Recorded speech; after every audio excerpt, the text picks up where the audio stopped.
kaalinta koowaad ee tartanka dhadhanka Cultural Week 2026 waxaa ku guuleysatay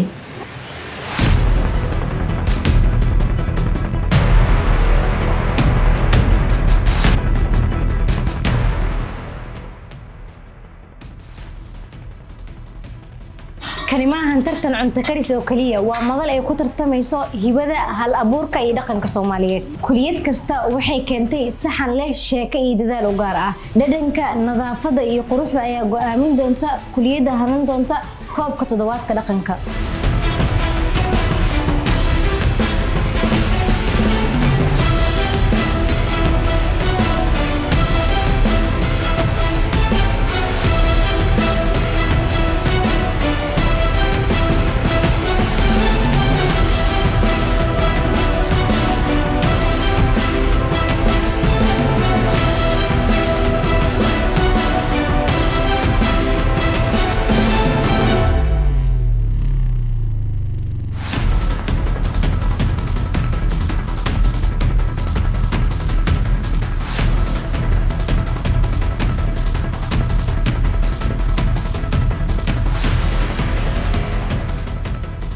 waxaana la joogaa 7 gabdhood ee ka kala socda dhowr faculty ee jaamacadda bixiso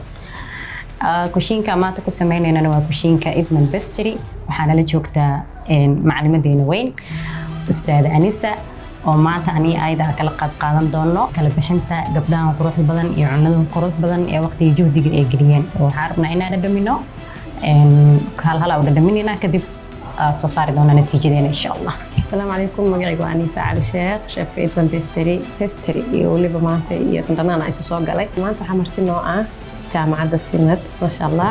وليبا ودبل دقايو ويكا كالترال ويك هذا أسود وينايا هذا وهم بلينايا قبلين قروح بدن دلال كان قروح النظام كان يسمينايا وحكلو رجينايا قبل كستا أو ماشان تضبطوا قبلودي وترتمايان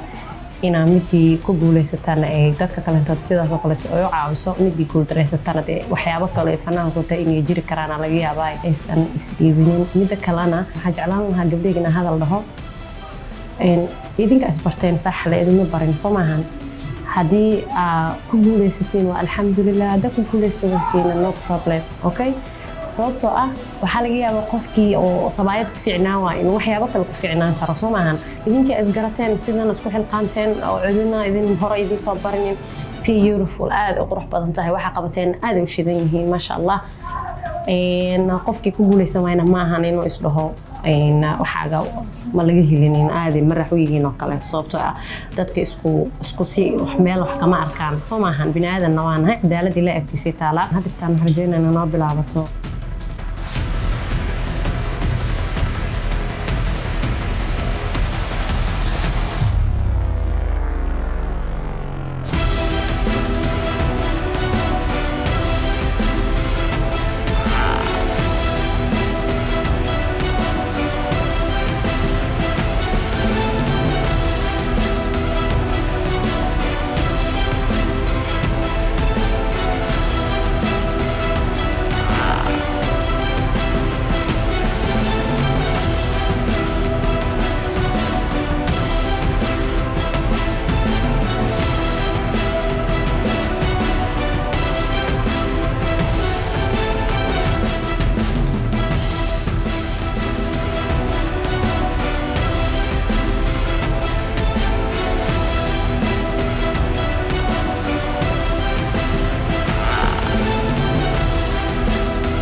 soo diyaarin wada qurxanyiin wala kala sii qurux badan wala sii kala qurux badan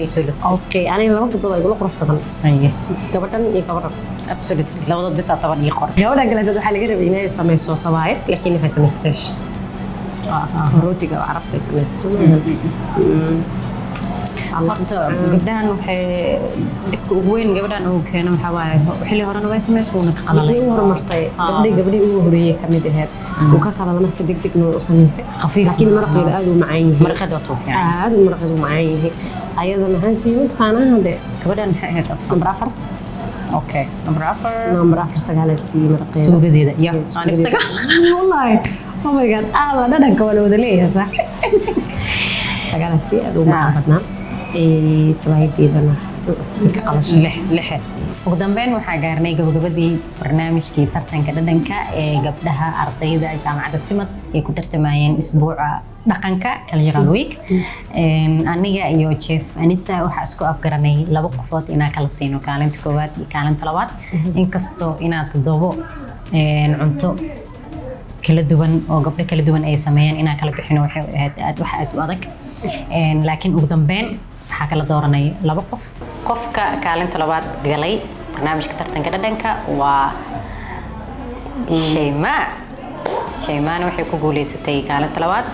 sababteedana waxaa aad iyo aad noogu faahfaahin doontaa chef Anisa sidoo kale kaalinta koowaad ee tartanka dhadhanka cultural week 2026 waxaa ku guuleysatay ardayad Ayni waa ardayd aad u dadaal badan cuntadeedana ay ka muuqatay dadaalka iyo juhdiga ay gelisay waxaa ka hormarayaa gabadha kaalinta koowaad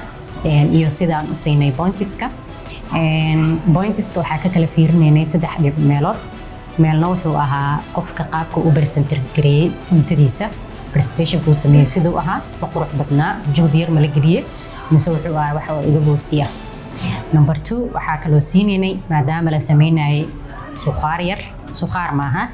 I think butter chicken inuu yahay butter chicken kan gooniya dhibco siineenay sabaayadana gooniya dhibco siineenay marka gabadhaas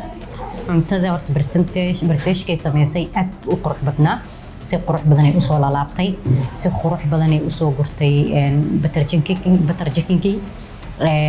waxay kaloo yaro ku soo daadis ku korka uga shubtay cooking cream oo ka dhigay mid aad u qurux badan butter chicken kan waxyaabo lagu kasaayo kaas waay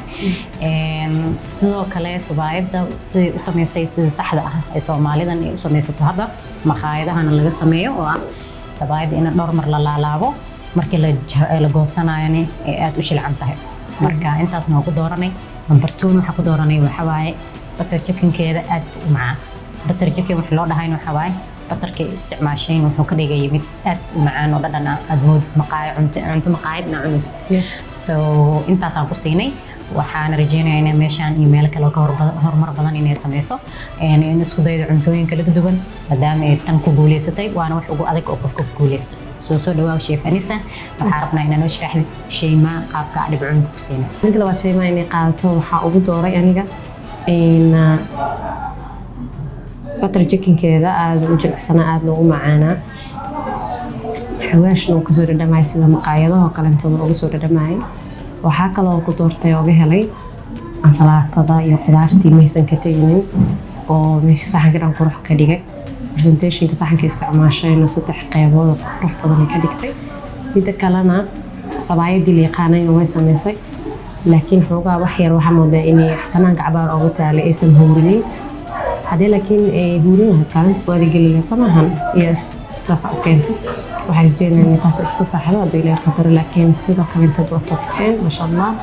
aad uga helnay gabdhaha kalintood aanan gelin kaalmahana ayaga way dadaaleen aad waxa qurux badan oo soo bandhigeen guul badan oo u rajeynayaa haddii ilaahay idmo